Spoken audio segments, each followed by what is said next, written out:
Hi, my name is Linda Abraham, and I am the President of Accepted and the moderator for today's webinar. Welcome to The Results Are In, Analyzing Your MCAT Diagnostic Exam, to be presented by Brian Schnedeker of Next Step Test Prep. Probably the most anxiety-provoking part of the medical school application process, and there's a lot of anxiety-provoking parts to it, is the MCAT, especially with the new MCAT 2015. Now, most of you have taken a diagnostic MCAT provided by Next Step Test Prep, and we have invited the MCAT Maven from Next Step Test Prep to help you understand the new MCAT 2015 and to help you analyze the results of your diagnostic exam. At the end of the presentation, I'll also talk a little bit about the role of your MCAT score in the evaluation process and in your admissions chances. Now, before we start, I just want to raise a few housekeeping items. Brian may ask questions during the presentation and ask you to raise your hand in response. You can do so by clicking on the hand icon, two icons underneath the horizontal orange arrow on your control panel. Please raise your hand when you find it, and by that I mean click on that icon. If you could please do so, I just want to make sure that you're finding it. Okay, well, we've got a couple people have found it. How about a few more? Want to click on that icon? Just show me that you're here, alive, awake. Ready to participate? Yeah, all right. Well, yeah, you raise your hand like this. That doesn't do much good for them. You need to click on that icon, okay? All right. Okay. Great. Thank you all. As usual, we're looking forward to answering all your questions, and we've set aside time for Q&A at the end. So feel free to enter your questions in the question window, and we'll review the questions submitted and choose those that have the broadest application. If we don't have time to get to your specific question, we'll be providing several options for you to get your answers at the end of the webinar. Now, just a bit, our presenter and his company, Next Step Test Prep. Next Step Test Prep provides expert one-on-one tutoring for the major graduate professional school entrance exams, the MCAT, GMAT, LSAT, all those good AT exams. Brian Schnedeker, who is the presenter today, is Next Step's National MCAT Director.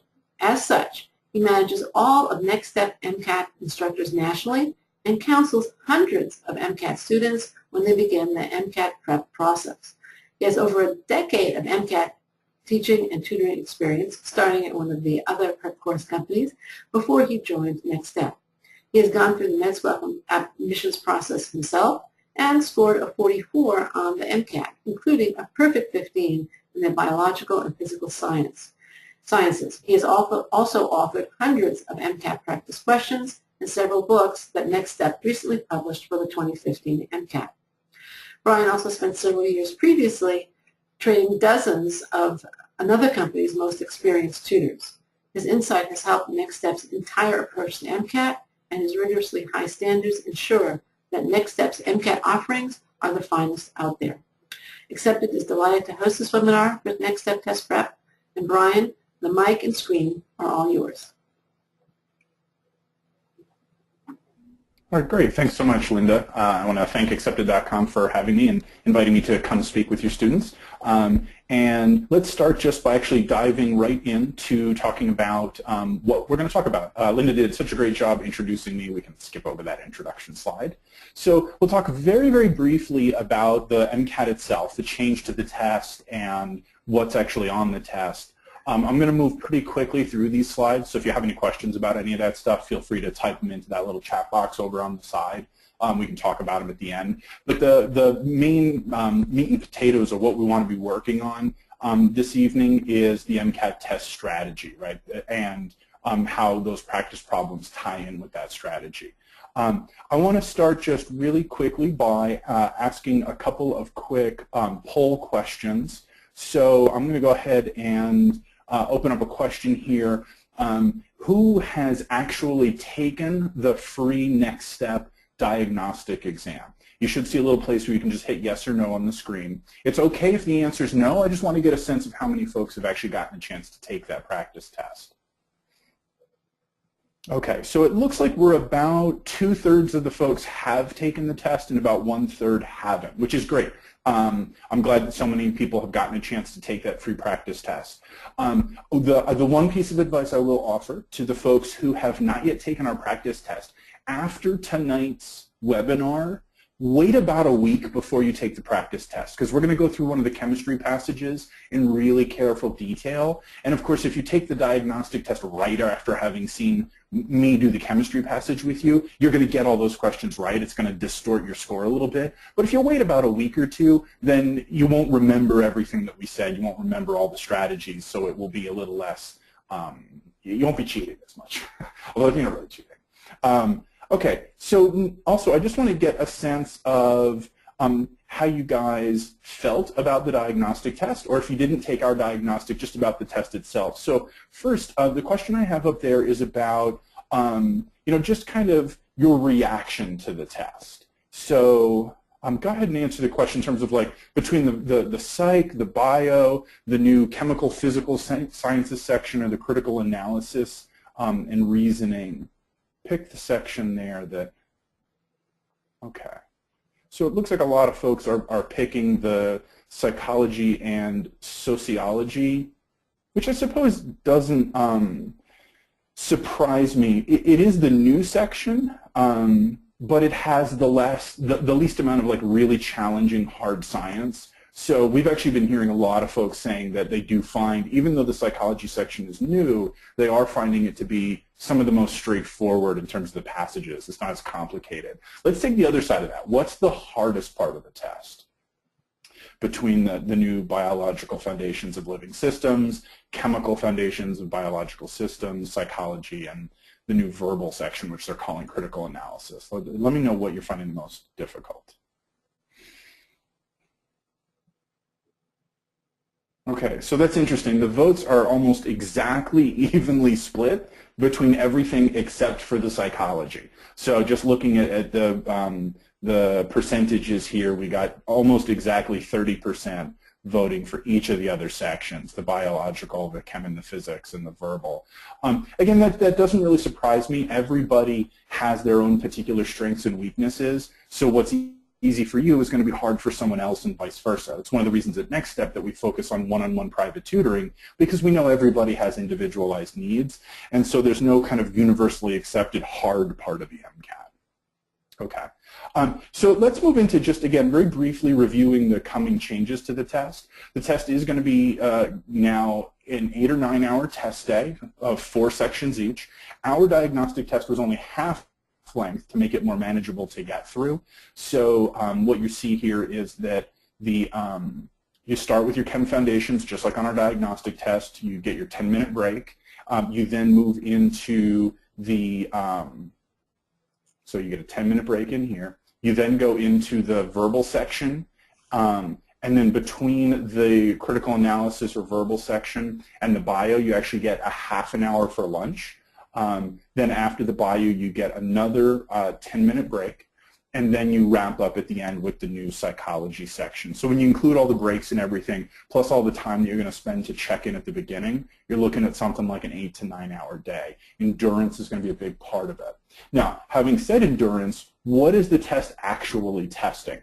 As you see there on the screen, the big skill that the test is really testing is critical reading. The #1 mistake that people make is thinking that it's a science test. The MCAT is not a science test. Okay, the MCAT is a reading test that just happens to be about science.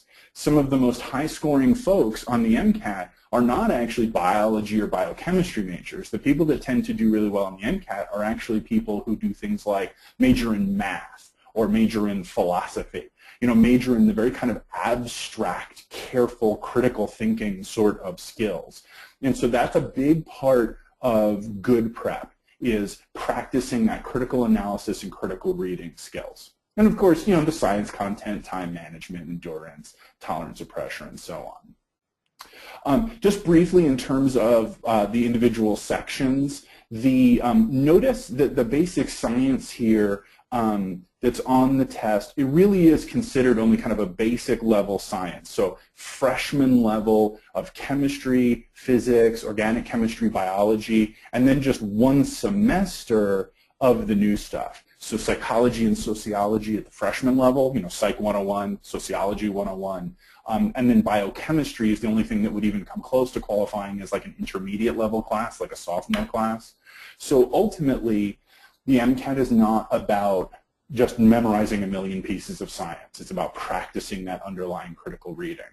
And then, of course, the new critical analysis, the new verbal section, is nothing but critical reading. There's nothing, you literally can't study for the critical analysis section. What you can do is practice for it. And so you see what you're going to get there is 9 passages covering 53 questions, and you do have 90 minutes for that, which means, for those of you keeping score at home, that's 10 minutes to actually read the passage, which is about 500 to 600 words, and then answer all, typically 6 to 7 questions. That is a little bit more generous time-wise than the old MCAT. The old MCAT used to be about 8 to 9 minutes on a verbal passage, but it was also a lot shorter. So you didn't have to worry as much about the fatigue issues associated with the new test. So it is still quite a bit, it's challenging, right? That 10-minute limit is challenging. And you'll notice the last bullet point there says that it's now become significantly harder. It used to be you could come in, take an afternoon MCAT, sit down, do an hour science section, and then just go right to the verbal. Now you have to take the test in the morning. You have to do 95 minutes of chemical and physical sciences in the beginning, and then you finally get to verbal, and then you got to do an hour and a half of verbal. All of that additional endurance issues is really going to negatively impact performance for a lot of people if you're not well prepared for it. So make sure that however you're prepping, you take account of that those focus issues. Okay, next, the scoring, right? Like, this is the big thing everybody's wondering about. Like, I took this diagnostic test, I got a 497, what does that even mean? I don't even know what these numbers mean. So what I've got on the screen right now is the scoring scale, the official scoring scale from the AMC. And you see there that there's 4 sections. Each one is 118 to 132 with 125 in the middle. The AMC is trying to do this thing where they say the top of the curve is 500. That's a little misleading. I mean, it's literally the top of the curve in the sense that, like, it's the top of the normal distribution. But of course, we know, and Linda will talk about this a bit later, in terms of the admissions process, that really the top of the curve is really over here, that you need to be at the competitive level, and that has always been the case in the MCAT, and it will continue to be the case. So despite all the rhetoric we're hearing from the AMC, the reality is this is a competitive test, and if anything, it's getting more competitive now that the test has gotten harder. If you've previously taken the old MCAT, and just let's use the hand-raising function here. Linda had you click the hand-raise icon.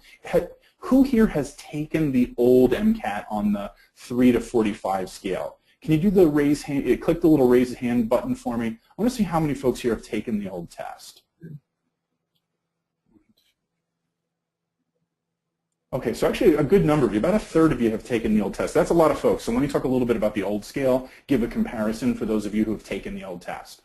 So we know that on the new test, 500 is the national average. On the old MCAT, that was a 25. About a 24 to 25 was the national average of all test takers.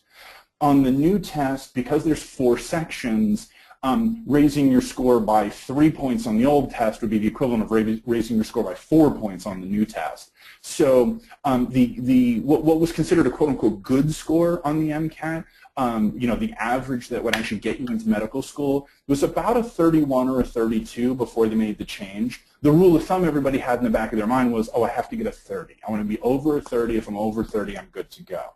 So if we're talking just very, very loosely about, kind of what's the new good score, we can call that approximately a 510.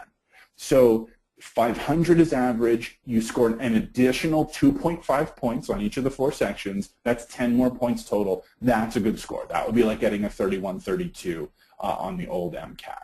So you want to just remember those 2 rules of thumb. 500 is average, 510 is really good. And what you can think about then is, look at your diagnostic, what you got on the next step diagnostic, and compare that to what your score goals are. So typically when students are beginning their test prep, if we think in terms of the old scale, they would typically come in average or below average. Your starting MCAT student would probably be between 20 and 25 with the goal of trying to get over 30. So scoring, somewhere, about 5 or so points below average, meaning that what we are seeing with our tutoring students who are coming in taking the diagnostic is that a typical starting score is running anywhere from, you know, about a 492-ish to about a 500. So a chunk below average, and then the goal is to bring the score to above average.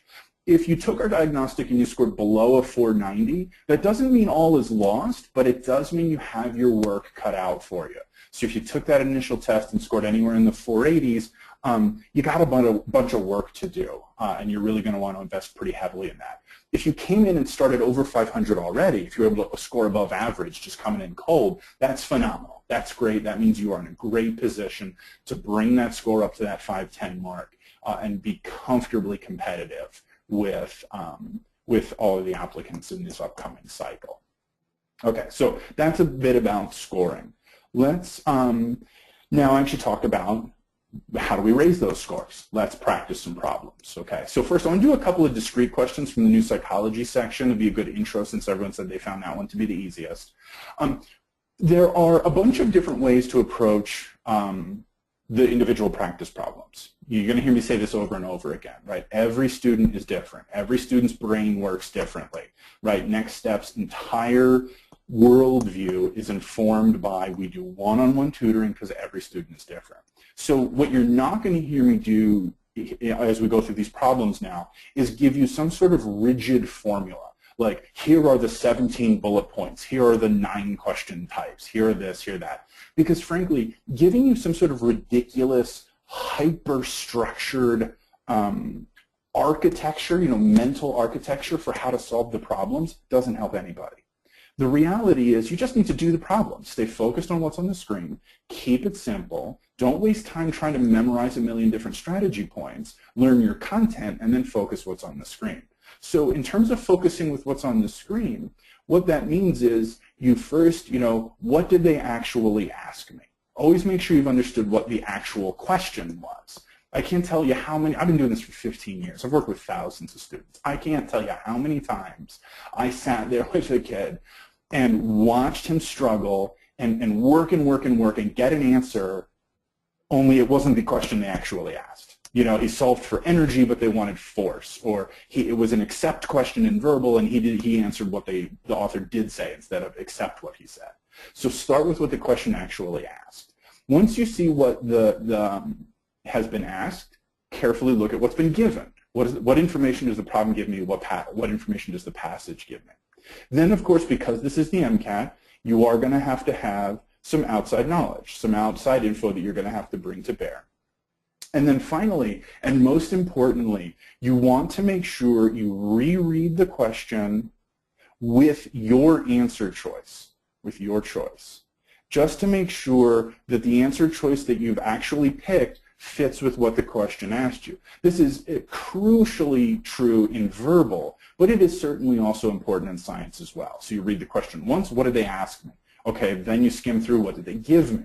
Then you apply your outside knowledge, and then you just double check, reread the question, and make sure you actually answered the thing that they asked you.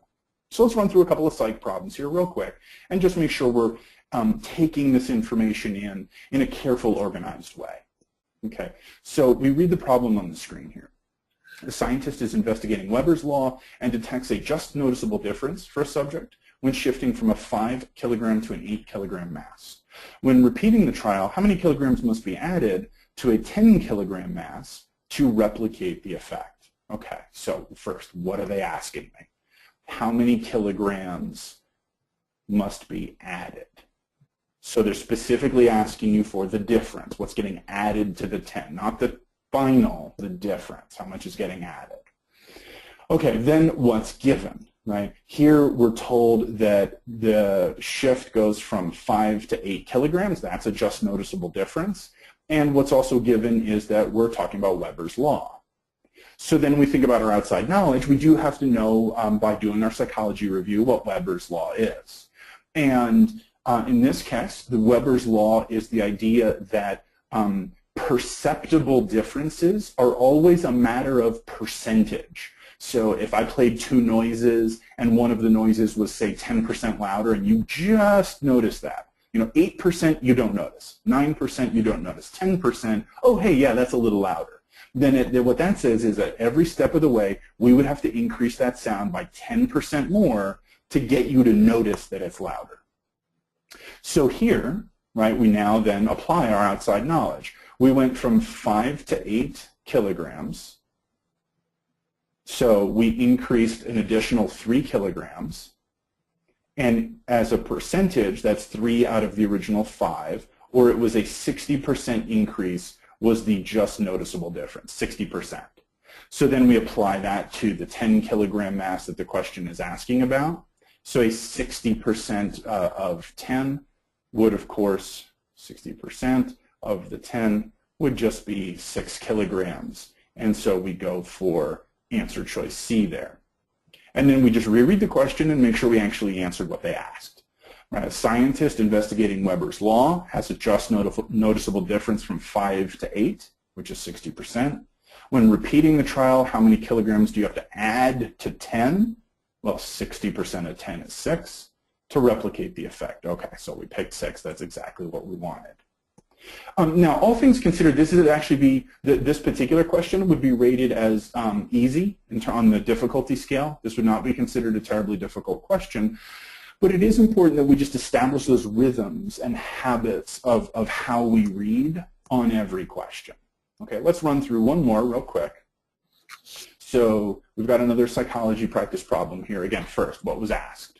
A psychiatrist performing a mental exam reads a list of 10 unrelated words to a patient and asks the patient to memorize the words. The exam continues, and 2 minutes later, the psychiatrist asks the patient to write down as many words as he can recall. If most of the remembered words come from the end of the list, this is an example of, okay, so what was asked? End of the list is what we remembered, and what's this an example of? So when you remember something from the end of a given list, what does that show? So that was what was asked. Now, what was given? It was a list of words, okay? And we waited 2 minutes, not long. So we're clearly talking about just a very short time period here. Now, outside information. If we look at our answer choices, we have to know from our outside information what the bystander effect is, what the recency effect is, what is cognitive bias, what is negative reinforcement, and so on. And so in this case, it's a relatively straightforward process of just applying our outside knowledge to a scenario described in the question. And that's very, very common on the MCAT. And here, you would be expected to know, the MCAT would expect you to know, that the recency effect is the effect whereby someone's memory is going to be more likely to hang on to remember things that have happened recently. So the beginning of the list is further in the past. It's harder to remember. Something that just happened recently, the last word, that's easier to remember. So that's the recency effect. Okay, we just double check to make sure we picked the right answer. The patient, most of them remembered words come from the end of the list. This is an example of the recency effect. You just read it right with your answer choice, and then that sounds good. Okay. All right, so that's individual questions. What's asked, what's given, what outside knowledge do I have? Double check your answer. Next, let's talk about the real meat and potatoes of the MCAT, which is whole passages. Because, of course, we know that the individual independent discrete questions, those only make up a small fraction, like a fifth or so, of the questions in a given section. So with our passage strategy, again, the general idea here is going to be keep it simple. Okay, keep it simple. Don't construct some really complicated process for analyzing these passages. You just have a basic rhythm. First, preview the passage. When we say preview the passage, what we mean by preview is we mean examine the figures, check out what the general topic is. Right? Oh, this is acid-base. Oh, this is the kidney. Oh, this is amino acids. What's the general topic? And what is the general type of the passage? Now, again, we're going to keep it simple. We're not going to come up with like a million different categories for the passage. We're just going to have passages broadly falling into 2 general categories, which is passages that are experiment-based, where it says, scientists carried out an experiment and blah, blah, blah, blah, they did whatever, and passages that are information-based, meaning they read more like a textbook. They just kind of tell you a bunch of stuff, and there's nobody doing an experiment within them. And then, based on the quick skim, and this whole preview, I mean, we're talking about like 10 seconds, right? This is not like a real careful analysis. This is just quick, hey, what is this about? Based on that initial 10 seconds of what are the pictures showing me, what's the general topic, what kind of passage is this, you need to make the decision about whether to do it or whether to skip it, okay? Now, as a general strategy, the answer should always be do it. You do not want to be skipping around on the test. The notion that you can do some complicated rating or assessing or triaging or hitting the back and next button over and over and over again, that's ridiculous. You can't do that. The MCAT also just changed, the AMC just last week changed the way they display the questions. So now they don't display all the questions at once. They only display one question at a time. And you have to hit the next button from question to question to question. So that makes it even harder to skip around passages, right? You can't just go from passage 1 to 2. If you want to go from passage 1 to 2, you have to hit next, next, next, next, next, right? You got to go through every single question before you can get to the next passage, which means, as a general matter, you shouldn't be skipping passages. Now, having said that, everybody gets one get-out-of-jail-free card. Right? Everybody has that one thing that when they see it, they just freak out. Right? You hit the next button, passage pops up on the screen, and you just go, oh, and like your stomach drops down into the pit of your stomach. You just feel like the elevator dropped out from under you. You go, oh, I was praying that I didn't get this, and they just gave it to me. Or maybe there's a verbal, kind of topic in verbal that you just absolutely hate. So if you get the one thing that you're like, this is my nightmare, I do not want to do this, then okay, yes, for the sake of your sanity, go ahead and skip the passage. I will confess for all the years I've been doing this, the one that still gets me, and I've taken the MCAT a dozen times, the one that still gets me is having to do the reading, the verbal passages, about like artists, and not even art history, but more like if they start talking about art. If I read a verbal passage and the first sentence is Caravaggio's loose and expressive brushwork is my brain just goes, and I can't focus. As soon as they start talking about like the pointillist nature of Seurat's representation is a harbinger of post-abstract, expressionist, modernist, blah, blah, blah. Nothing. I can't focus on it.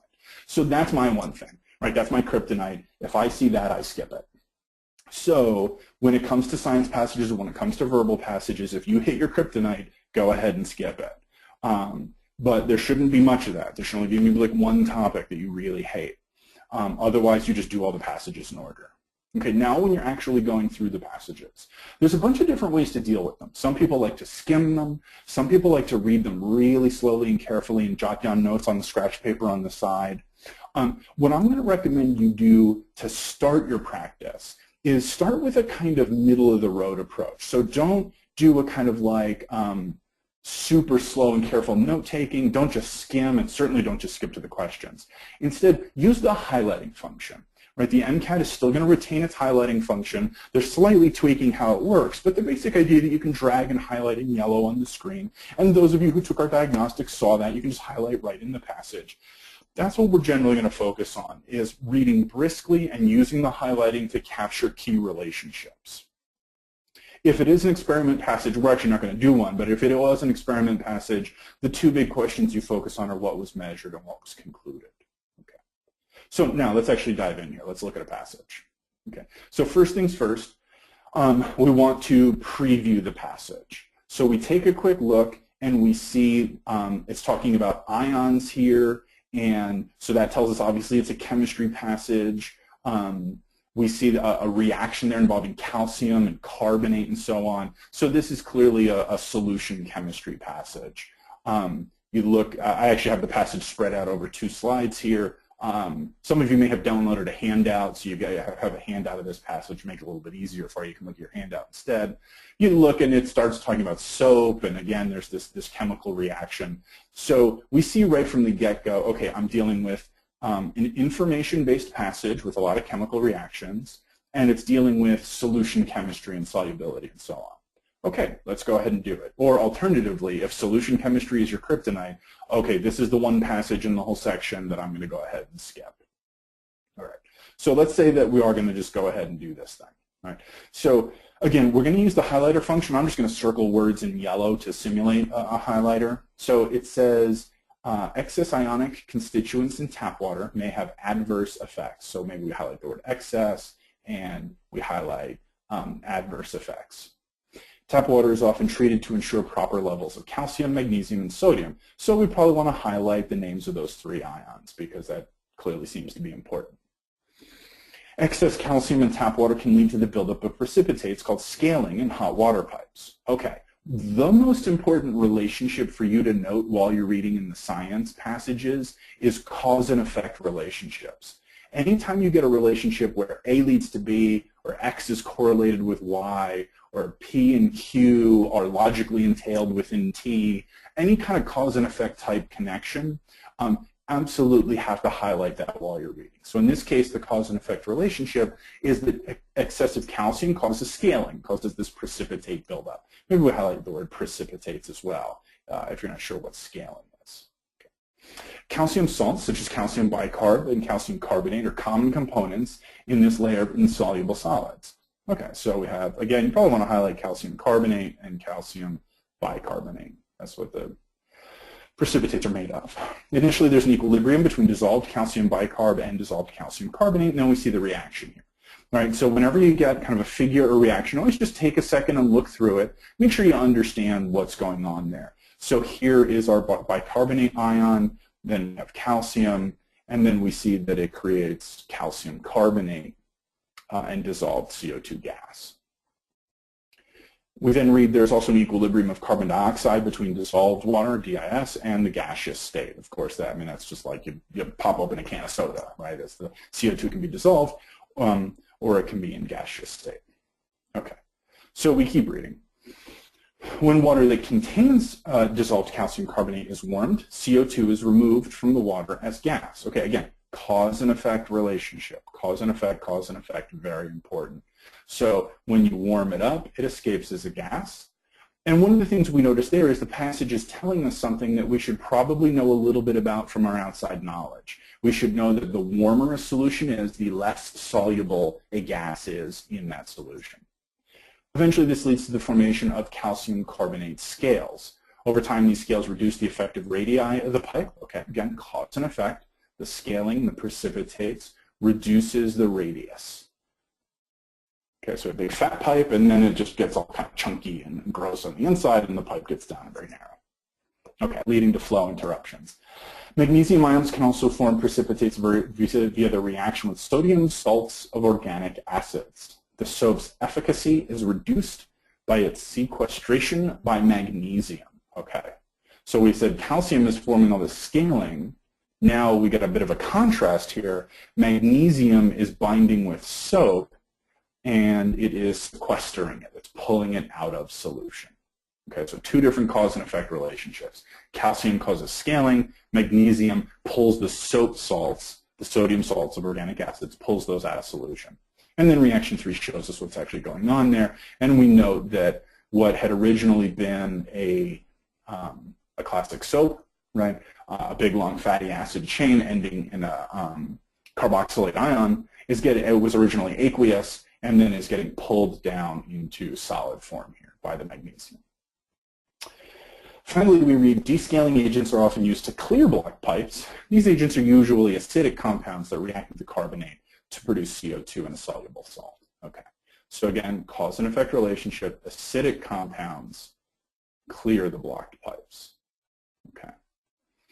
So the key thing to notice as how we use the highlighter is that we're not just using the highlighter as something to track our eyeballs as we go along. It's not just a matter of like, oh, let me highlight as I read. Instead, we're using the highlighter to capture certain kinds of connections or certain kinds of relationships. And the two that we saw in this passage that are critically important on test day are contrast, calcium versus magnesium, they do different things, and cause and effect, right, when A leads to B. Okay, so that's all well and good. We actually got to get some points out of this thing. So let's take a look at the questions. What we see with passage questions is that there is typically a mix of questions that are largely just based on outside knowledge. You'll usually get one of those, maybe one or two of those. Questions that involve kind of straight reading comp from the passage plus outside knowledge. Take one fact from the passage, one piece of outside knowledge, and there's your answer. And then finally questions that involve a little bit more application, a little bit more inference. So we're going to see each of those here. Okay, the first question, commercial soaps that react with magnesium could be derived from. Okay, so this is one of these questions that more or less qualifies as outside knowledge. You should know from your organic chemistry walking in that what soaps are the conjugate base of a fatty acid. So that R that I drew, there would be a big long fatty acid tail. So when it asks you what a soap is derived from, you would say, oh, it's derived from a fat, from a lipid, from a fatty acid. And when we look at the answer choices, triacylglycerol is just a fancy name for lipid, just a fancy name for fat. So you have a triacylglycerol, you treat it with acid or base, and you can make your soaps. You can make your conjugate bases from that. So again, more or less just outside knowledge from organic chemistry.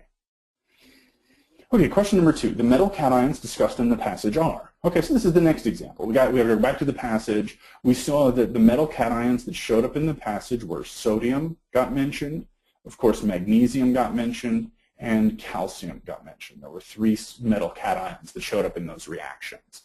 So you just go to the passage, do a little bit of just basic, kind of looking stuff up, and then you check your answers, again, using your outside knowledge. We know that they're not alkali metals. Sodium is alkali, but magnesium and calcium are alkali earth metals. Derived from the loss of 2 electrons sounds good. Magnesium and calcium are derived from the loss of 2 electrons, but sodium is only derived from the loss of 1 electron. So that doesn't apply to all 3 of them. And these are positive ions, so you're not reducing them. Remember, reducing makes things more negative. So these guys are not getting reduced, which by process of elimination leads us with answer choice A, they're low in electronegativity. And again, that's just a bit of outside knowledge that we have to have, that metals are typically very electropositive. They're very low in electronegativity. Okay, so let's do a little bit more kind of application-y type questions. So number 3 here, the introduction of magnesium ions to a soapy solution would have what effect on pOH? Okay, we remember from the passage that magnesium pulled the soap out of the solution. So we originally had the soaps floating around, and then we pulled them out. And we want to remember that the soaps being discussed in the passage were bases. They were the conjugate base of carboxylic acid. So the effect of magnesium was to reduce the concentration of base that was in the solution. So you say, okay, so that's just the first step of the analysis. All right, a soap is a conjugate base of a fatty acid chain. Magnesium pulls that base out of solution. So if we have less base, of course, we know then that the OH minus concentration is also going to be lower, right? I mean, that's part of what a base does. That COO minus makes OH minus by pulling the hydrogen off water. So if you have less of the COO minuses, you're going to have less of the OH. And then the final step is we have to remember what this pOH, what that little P letter there means. And that is the negative log, right? pH, pOH, P of anything is the negative log of that thing. And that's true for, again, literally for anything. P of the MCAT is negative log of the MCAT. Okay. So because of that negative sign out front, oh shoot, I hate when a sneeze crawls back up inside. Okay. So because of that negative sign in the equation, if the OH goes down, right, we know that then the pOH goes up. So that gives us answer choice D.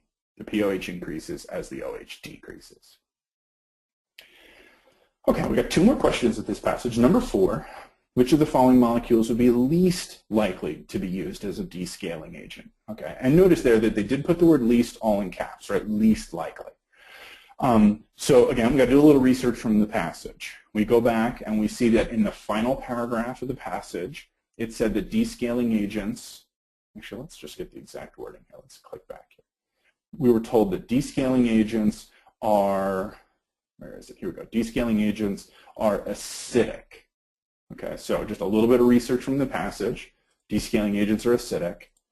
And then the question said least likely to be used. So not an acid, right? If a descaling agent is an acid, not that. Okay. Then we look at our answer choices. We know that HCl, hydrochloric acid, that's a classic strong acid. H2SO4, sulfuric acid, again, classic strong acid. And then ammonium chloride, NH4, ammonium, is a conjugate acid of ammonia, which is a base. So just by simple process of elimination, the answer's got to be B. It's got to be ammonia, whereas the others are all acids. Okay. And then finally, number 5. For this one, I want you guys to take a second and look it over. And then in the chat box, I just want you to type in what you think the answer to the question is. For this one, you guys got to do it. So read it over, and then just type in the letter of what you think the answer is.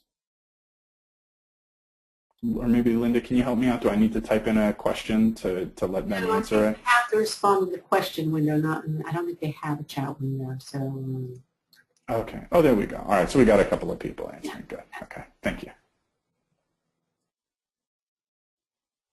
So again, just type in into the answer window what you think the answer to the question is. Seem to have a lot of consensus there on the answer. Yeah, just about everybody's. A couple of different choices are coming through, but we've got a pretty strong consensus here, which is good. I guess that means you guys either reviewed your diagnostic very thoroughly or you're real sharp here in analyzing this one. So the consensus for the class is that the answer is C, and that's a good job. Excellent. The answer is, in fact, C. So it tells us that we have this tap water with excess calcium, and we're pumping it through with constant pressure. So we were told that this precipitate builds up, the scaling builds up, and that drops the radius. And we want to know that the flow rate, you don't actually have to have Poiseuille's law memorized, but you should know that the flow rate is inversely proportional to the radius of the pipe. And in fact, it's inversely proportional to the 4th power of the radius. So it drops off exponentially, which is what answer choice C is doing there. And in fact, if all you knew was that as you kind of build up this gunk in the pipe, the water going through it goes less and less and less, the only answer choice here with a negative slope is answer choice C. Okay, so the class got that one. That was excellent. Well done. All right, so let's back up from the individual passage and the individual questions and just talk about I'm going to run through this list really quickly of overall strategies. First with verbal, the critical analysis section. This is the thing people put off and put off and put off. Don't do it. Start verbal early and find your best approach. The Next Step Strategy and Practice book for the verbal actually presents something like 6 different strategies to help you find your best approach. When it comes to passages, do you take notes? Do you highlight? Do you skim? Again, you have to try these different strategies to see what's going to work best for you. For science content, you have to repeat, repeat, repeat.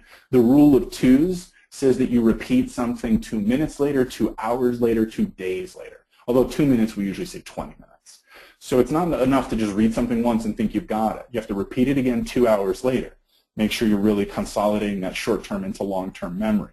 And then you got to sleep, right? Sleep is how our brains, again, consolidate all that information. So 2 days later. Right, 20 minutes later, 2 hours later, 2 days later. Do repetition on your science practice. With your science equations, there's a lot less of it now because they've de-emphasized physics, but it's still there. You do have to memorize equations. Don't make the mistake of just like, I'm going to make a flashcard and memorize it. That's it. I mean, just, flashcards, flashcards, flashcards, memorize them. You've got to understand the equations. Again, this is a big thing that we did in our book, in our physics and math book. We have the whole first chapter that talks about thinking about the relationships expressed by an equation, not just memorizing it as a series of abstract symbols. We've talked about the idea of skipping a passage, very important, right? You don't want to be sinking 15 minutes into a single passage. If it's a killer passage, just skip it. Lessons learned journal. This is probably the most important thing I'm going to say all night. You have to keep track of what you're actually learning from the material. If you just kind of practice more and more and more and more without learning anything from it, you're not going to get any better at what you're doing. You have to build that lessons learned journal. And with my own, the private tutoring students that I take, I make them make a Word document or a Google document and share it with me every single week. Show me the lessons learned. Type out lessons that you're extracting from your practice. What will I do next time? What will I not do next time? What did I get out of this? Number 9, study groups. I could do a whole hour on study groups. I will just suffice to say for now that the academic and social support you get from a study group are invaluable. Nobody goes it alone in medical school. I spent 2 years in med school. I ended up deciding not to go down that path, but I've attended medical school, and nobody goes on their own. Everybody studies in study groups. And so that's a habit you need to start getting into with the MCAT before you even get to med school. Right? You need that academic and social support of your peers. And finally, of course, know what to expect on test day. And by virtue of the fact that you guys are coming to this webinar and have already taken a practice diagnostic test, you're already way ahead of the curve. You're way ahead of a lot of your peers in terms of knowing what to expect on the exam. But the place to go from here to really build on that, knowing what to expect, is use all the official AMC practice materials. There's only 3 things out there. There's the official guide, there's one official practice test, and there's these things called practice sets, which are just big bunches of additional practice questions. So all told, it's something like 1,000 questions from the AMC, which is a lot, but students often end up doing many, many thousands of questions in the course of their MCAT prep. You should take advantage of the Khan Academy. That's an official partner with the AMC. So, we all know Khan Academy is famous for the little 5-10 minute videos on different topics. There's a whole outline of MCAT videos available. The quality is a little variable. Some are excellent, some are pretty cruddy. But on average, they're quite good, and it's free. So you should definitely take advantage of the Khan Academy. And then finally, of course, you need a good set of prep books. Next Step has a whole series of books that we call content review. That's just pure science content. If you've already taken a class or prepped for the MCAT, you have a decent handle on the content, then don't buy those content review books. We have a separate set of books called Practice, Strategy and Practice. So you're going to need practice in the format of the new test, and our strategy and practice books are an excellent way to get that practice. So let's just talk, now we talked about kind of the foundations. Let's just look for a minute at, what are the different options for how you could choose to get ready for the MCAT? You could, of course, self-study, right? The big advantage there is that it is relatively inexpensive. It says $500, and that's still, on a student budget, that's like, whoa, $500, okay. But in the grand scheme of things, that is actually relatively inexpensive, especially in light of the, $200,000 spending on med school. And you can, entirely self-direct. You study based on what your own particular needs are. The downside, of course, is that you don't get that professional guidance. So it's very, very easy to get stuck. This is just kind of nestled in here with this bullet point where it says score plateaus. But this is enormously important. When you're studying on your own, it's so easy to just kind of run out of gas, get frustrated, get angry, get tired, not get the breakthrough that you need without the guidance. Now, big classroom courses are, of course, very, very popular. A lot of folks take the classroom courses. Now, just out of curiosity, I'm going to put up a little poll question here about your prep plans. Who's planning on taking the test in, the next 2 or 3 months, in April, versus more like the summer, like May through July, 4 to 6 months out? I want to get a sense of kind of how far away the MCAT is for you folks. Okay, so it looks like we're about 2/3 going to take it in the summer and about 1/3 going to be taking it this coming spring. So for those of you who are taking it out in the summer, you probably have time, if you want to go with a prep class, to find one of these big company group lecture courses if you want. For those of you who are on a shorter timeline, only 2 or 3 months, one of those classes wouldn't do you any good anyway. We do offer one-on-one tutoring, though, that can be flexible based on any schedule. So even if you're taking the test in April, we can still help you out for that exam. The nice thing about the prep course is that, of course, it gives you a schedule, and some people like that, right, kind of very regimented environment. But, of course, they're expensive, right? They're typically run for the new MCAT. The prep companies have been raising their prices. So for the new MCAT, typically a prep course is going to run you something like $2,500. Now, the gold standard for good preparation is individual focused attention, one-on-one private tutoring. Everything is completely tailored to your needs. You get a level of expertise that you're not going to get from a big group lecture course. The downside is that, typically when you think about one-on-one private tutoring, you're thinking about the prices of like a Princeton Review, one of these other companies, where they charge $5,000, $10,000 for private tutoring. So the idea was that it used to be that the private tutoring was just outlandishly expensive and you couldn't afford it. But at Next Step, we have tutoring packages that are much, much more affordable. Our tutoring packages actually start cheaper than a classroom course. The base price tends to run more like $1,600 to $1,700. For those of you who have given some thought to how you want to plan to prepare, or how you want to prep for the MCAT, let me just put another question up here and see if you've actually made a decision or committed one way or another. How many folks are planning to self-prep, to take a course, to take an online class, to tutor? Let me get a sense of what folks are planning on. Okay. So it looks like we've got about a third of the folks are saying that they're planning to self-prep. And that's a totally reasonable choice. In that case, again, I would recommend you consider buying the rest of the Next Step practice test, picking up the Next Step strategy and practice books. We have a couple of folks who are planning on tutoring, and most aren't sure.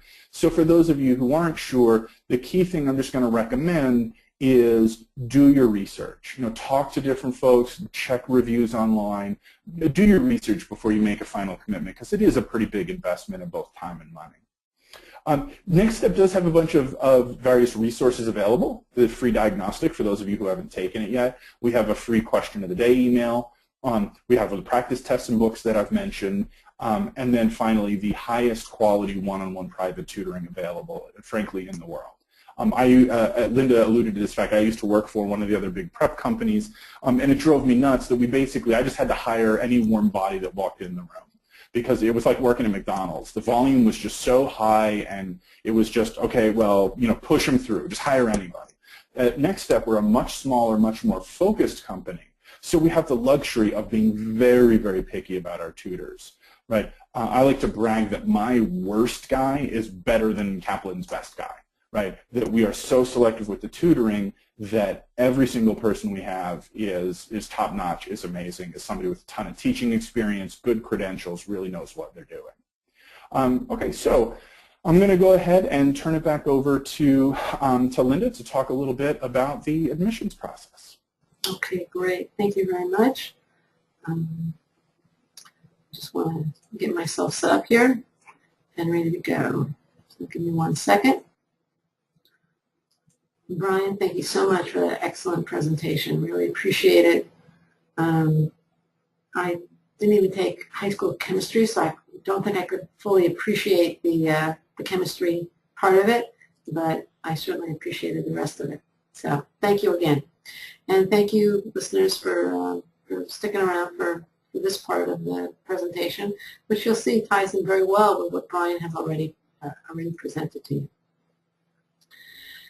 Now, before we start, I'd like you to tell me in the question window, what do you think is the role, the purpose of the MCAT in the admissions process?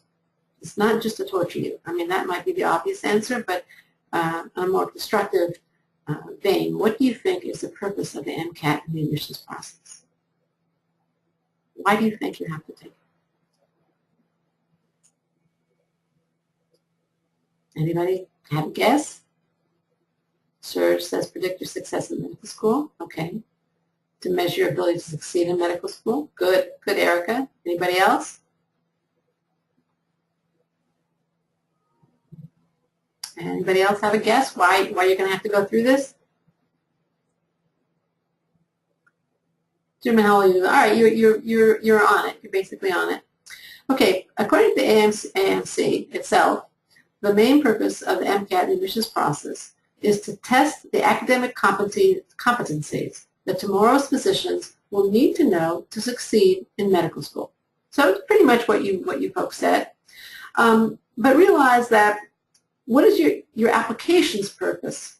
The whole application's purpose is not just to show you can do the work, because then all you need to submit is a transcript and your MCAT score. You have to do a whole lot more. You have to show more. The foundation for your application is definitely your grades, showing that you can do the work, and you're correct. That's one of the primary purpose of the MCAT exam.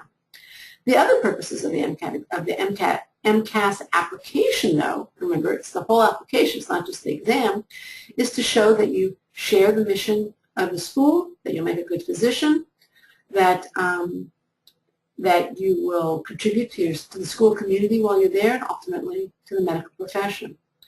And that is where already you inject all kinds of subjective and qualitative elements to the evaluation of the application process.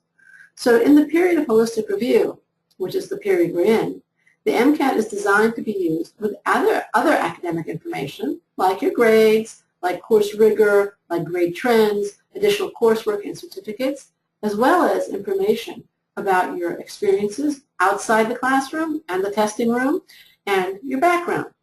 Now, the secondary but still important role of the MCAT is to provide a common metric for evaluating the academic preparation of applicants who have different course-taking histories and come from institutions with different curricula and grading standards.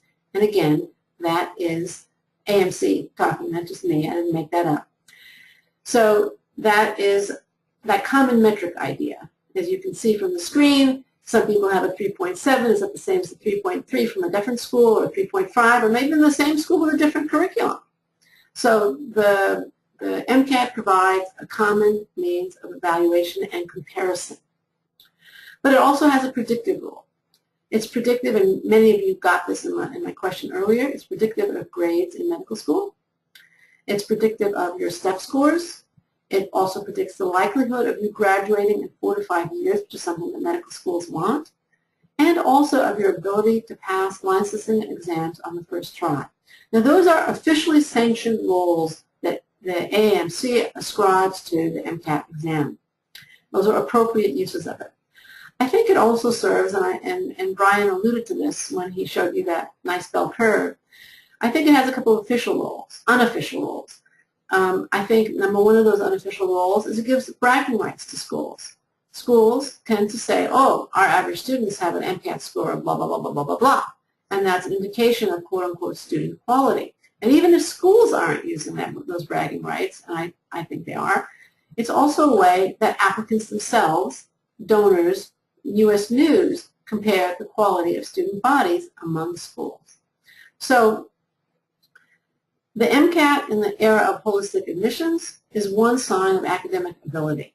Again, the AAMC urges medical schools, and I've talked to a lot of medical school directors, and they are doing this, not to rely on the MCAT exclusively, even for the academic evaluation, not to mention the entire application process, but to view it in the context of that whole big pie you see on your screen now.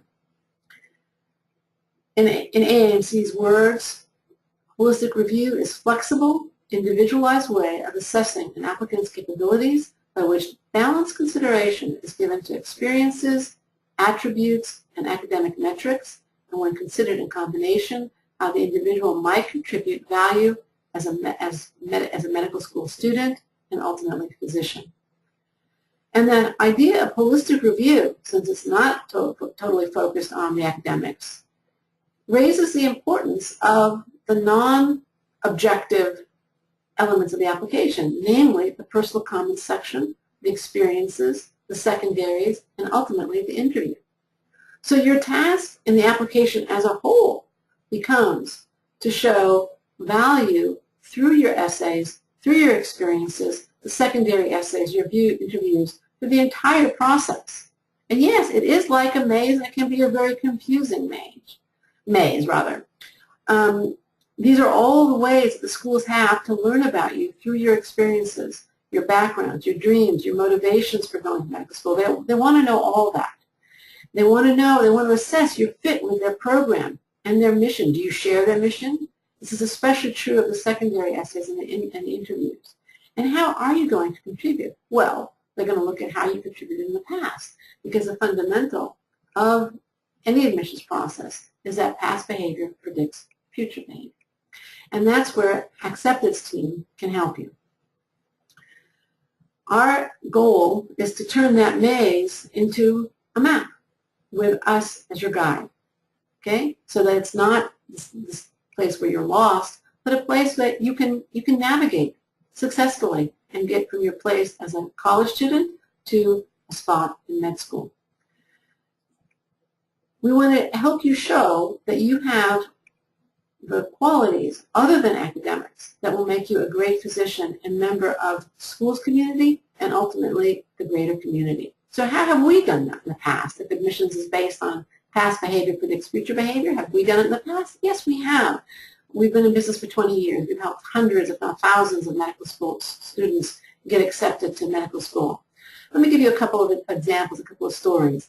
We had a client who had a disability that definitely hurt her grades, but she had shown a lot of initiative in different areas and had overcome a lot to get to where she was. With Alicia McNeese-Moncar's help, she's been accepted to 7 out of 8 post-bac programs. And when I first spoke to her mother was saying, you know, she was ready to abandon her medical school dreams. And now she sees a clear path to achieving them.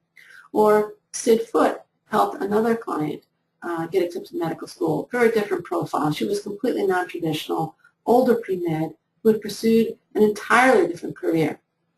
A career that actually requires a lot of writing. However, she was stumped in writing about herself.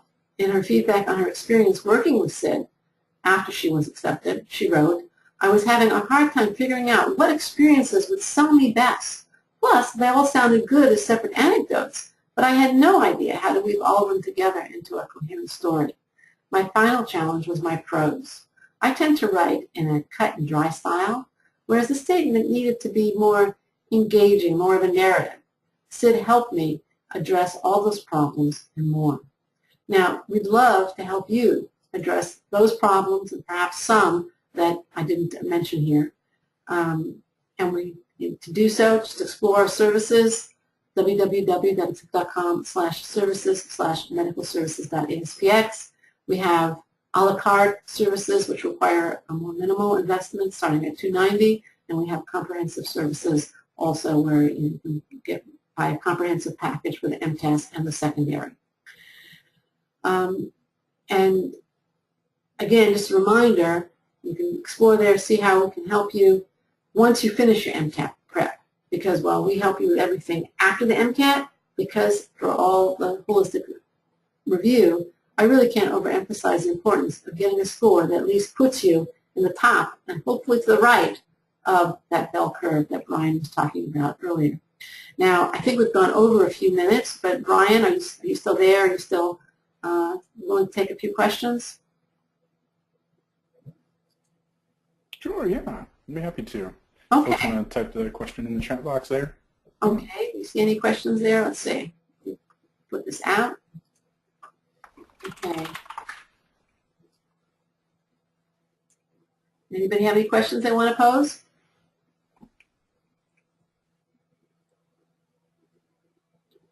Oh, good question. Louisa asked, and I'm sure this is for you, Brian, how long do you recommend I should study? Think about the most that you can reasonably manage and then more than that. That's actually a really good question, and it varies. I sometimes feel like people get sick of hearing me say this, but it varies from person to person. Everybody's different. Now, the general rule of thumb has been that the MCAT is supposed to be a full-time job for about 3 months. You know, you give it a whole summer of nothing but MCAT prep or almost nothing but MCAT prep. So a full-time job for 3 months, 30 to 40 hours a week, or a part-time job for 4 to 6 months. So working anywhere from 15 to 20 hours a week for as much as 4 to 6 months. Now, for some people that would be ridiculous overkill. You know, people who have a knack for standardized testing, have a really good foundation in the sciences. What you really need to do is look at that diagnostic test and look at how far you need to bring your score up. So if, you know, let's just say you're aiming for a 310, just to make the numbers nice and simple. Excuse me, 510, 310, a 510. If you took our diagnostic test and already scored, you know, a 503 or a 504, you know, you were already comfortably above average, then that's amazing. You are close. You could probably just study for, you know, 2.5 months of self-prep and you'll be in okay shape. If you scored more around the middle, 498 to 502, kind of a typical average score, then you're going to be an average student. You're going to need like a summer or at least, you know, an entire semester of doing MCAT prep. I usually tell students you need to think of it like almost like 6 to 8 college credits. You know, the MCAT itself is like 2 or even 3 whole classes of college classes. Finally, again, if you struggled on that diagnostic, if you scored below 490, you've got your work cut out for you. You're probably going to need to give it, you know, 4, 5, even 6 months. Okay, great. Thank you. Serge asks, how to become a better and faster reader? Read articles, only do passages? Right, so it's a good question. Let me start by saying I am not a reading specialist like an educational psychologist. So there is a chunk of students of the population, you know, whether it's 5%, 8%, some estimates have it as high as 15%, of people who have actual diagnosable reading issues. So if you're finding that you are I mean, really struggling, like a passage that's supposed to take 10 minutes is taking you 30 minutes, then you need to see a reading specialist. You need to see somebody because you've got some kind of unusual issue going on there. If it's just a matter of, well, I'm tight on time, you know, I have 10 minutes, but I would like 12. You know, I would like 13 minutes. That's normal. Everybody feels tight on time. You mentioned reading articles. I recommend very strongly against thinking of reading of MCAT prep as like reading anything other than MCAT prep. You can hear this advice all over the place. Oh, read The Economist magazine or read Atlantic Monthly. That's all well and good. You'll learn about the world. The Economist is certainly a fine magazine, but that's not MCAT prep. If you should just do more verbal practice. So, you know, go pick up a bunch of prep books. Get our strategy and practice book. Pick up a book from, you know, EK or Kaplan or whoever. But the way to get better at verbal is by doing verbal. And I alluded to this a little bit before, try different things and keep track. You know, it's like that saying, insanity is doing the same thing over and over again and hoping you'll get a different result. So try skimming. Try reading the questions first. Try taking notes. Try highlighting. Be empirical about it. Try different things, keep track, and eventually you'll find something that really works the best for you. Okay, great.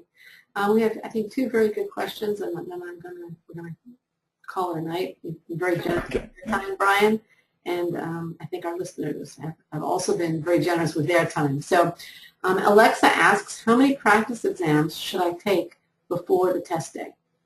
Good question. Yeah, that is an excellent question. Okay.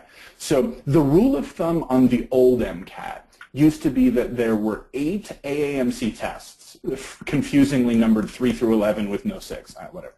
So, and the advice, the standard advice for years was do all 8 of the AAMC tests. Not one more, not one less. Any more than that is overkill. Any less than that is you're not adequately prepared. Now remember that the new MCAT is quite a bit longer. It went from 144 questions to 230 questions. So what we decided to do at Next Step was to make 5. We made 5 full-length exams because we figured, you know what, 5 tests, that's just over 1,000 questions. That's roughly the equivalent of 8 of the old AAMC tests. So I think a good rule of thumb is do the 1 official practice test from the AAMC. Mind you, that won't even give you a score. It just gives you a % right. It's kind of iffy as a prep product. But you do the 1 official practice test, and then I would suggest 4 or 5 full-length exams from a prep company. Okay, great. And then the last question is from Stephanie. If you scored low on a section, how do you effectively study the review books?